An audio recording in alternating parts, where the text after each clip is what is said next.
الحمدللہ کفا والصلاۃ والسلام علی رسول اللہ، اما بعد، اعوذ باللہ من الشیطان الرجیم، بسم اللہ الرحمن الرحیم۔ ایاک نعبد و ایاک نستعین، ہم تیری ہی عبادت کرتے ہیں اور تجھ سے مدد چاہتے ہیں۔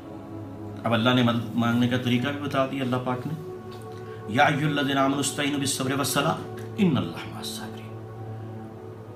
اے ایمان والو، صبر اور نماز سے مدد حاصل کرو۔ پھر اس کی اگلی آیت میں وَلَا تَقُولُوا لِمَن يُقْتَلُ فِي سَبِيلِ اللَّهِ أَمْوَاتٌ بَلْ أَحْيَاءٌ وَلَٰكِن لَّا تَشْعُرُونَ۔ جو اللہ کے راہ میں قتل کیے جائیں انہیں مردہ نہ کہو، بلکہ وہ زندہ ہیں لیکن تمہیں شعور نہیں۔ پھر اللہ تعالیٰ قرآن پاک میں ارشاد فرماتا ہے وَلَا تَحْسَبَنَّ الَّذِينَ قُتِلُوا فِي سَبِيلِ اللَّهِ أَمْوَاتٌ بَلْ أَحْيَاءٌ عِندَ رَبِّهِمْ يُرْزَقُونَ۔ اور یہ خیال بھی نہ کرنا کہ جو اللہ کے راہ میں قتل کیے گئے وہ مردہ ہیں، بلکہ وہ زندہ ہیں، انہیں اپنے رب سے رزق ملتا ہے، اپنے رب کے قربت سے رزق ملتا ہے۔ پھر اللہ تعالیٰ سورہ مائدہ میں فرماتا ہے یا ایھا الذین آمنوا اتقوا اللہ وابتغوا الیہ الوسیلہ۔ اے ایمان والو، اللہ سے ڈرتے رہو اور اس کی راہ میں وسیلہ تلاش کرو۔ اب یہ ساری آیات میں نے آپ کے سامنے رکھی ہیں، یہ قرآن کی آیات ہیں کہ اس میں قرآن وسیلہ بھی بتا رہا ہے، طریقہ بھی بتا رہا ہے، مدد مانگنے کا طریقہ بھی بتا رہا ہے۔ حضور نبی کریم رؤوف الرحیم صلی اللہ علیہ وسلم نے حضرت عثمان بن حنیف کو ایک دعا سکھائی، اللہم انی اسألک واتوجہ الیک بمحمد نبی الرحمہ یا محمد انی قد توجہت بک الی ربی فی حاجتی۔ اس کو ابن ماجہ میں، ترمذی میں، مسند احمد میں، مستدرک حاکم، اسد الغابہ، بدایع والنہایہ، صحیح ابن خزیمہ، ان کتابوں میں اس دعا کو درج کیا گیا کہ میں حضور کے وسیلے سے دعا کرتا ہوں، اور یہ وسیلہ حضور نے خود سکھایا۔ حضرت ابو ایوب انصاری جب حضور کے مزار کو بوسہ دے رہے تھے، قبر مبارک کو، مروان نے پوچھا کیا کر رہے ہو؟ کہنے لگے میں کسی پتھر کے پاس نہیں آیا۔ تو یہ ساری چیزیں بھی بیان کرتی ہیں کہ مزارات پہ جانا حضور کی سنت ہے۔ حضور حضرت حمزہ کے مزار پہ جاتے، ہر سال جاتے، جنت البقیع میں اکثر جاتے۔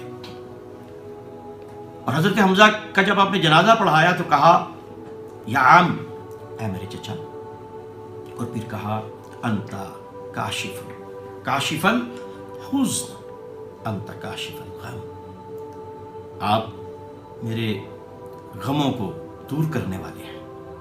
تو اس طرح قبر پہ جا کے آپ سلام کر سکتے ہیں، کیونکہ جو اندر قبر کے موجود ہیں وہ آپ کی بات سنتے ہیں۔ حضور کی صحیح حدیث ہے کہ جب مردہ کو آپ دفنا کے آتے ہیں تو وہ جو بھی اس کو دفنا کے آ رہا ہے اس کے پاؤں کی آواز سن رہا ہوتا ہے۔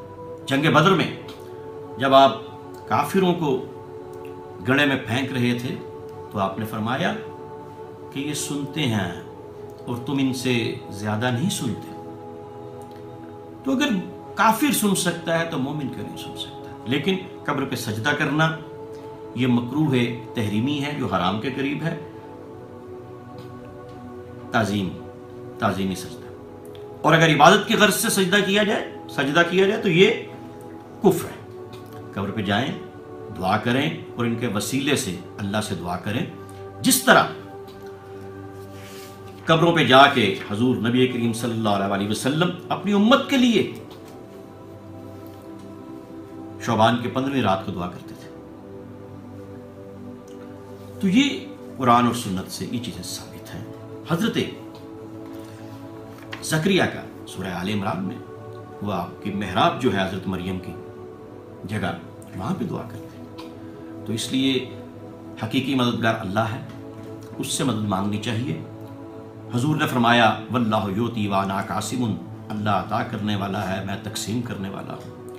اور قرآن کہتا ہے وما آتاکم الرسول فخذوہ وما نہاکم عنہ فانتہوا، جو رسول عطا کر دیں وہ لے لو، جس سے روک دیں رک جاؤ۔ تو یہ باتیں ثابت کرتی ہیں کہ قرآن اور حدیث قبر پہ جانے پہ پابندی نہیں لگاتے، اور قبر پہ جا کے ان کے وسیلے سے اللہ سے مانگنے پہ پابندی نہیں لگاتے۔ یا ایھا الذین آمنوا اتقوا اللہ وابتغوا الیہ الوسیلہ، اللہ سے ڈرتے رہو اور اس کے راہ میں وسیلہ تلاش کرو۔ ہاں، سجدہ نہیں کرنا، لیکن قبر پہ جا کے اللہ سے مانگنا اور ان کے وسیلے سے مانگنا ہے. اللہ کے نیک بندے ہیں. الا ان اولیاء اللہ لا خوف علیہم ولا هم یحزنون.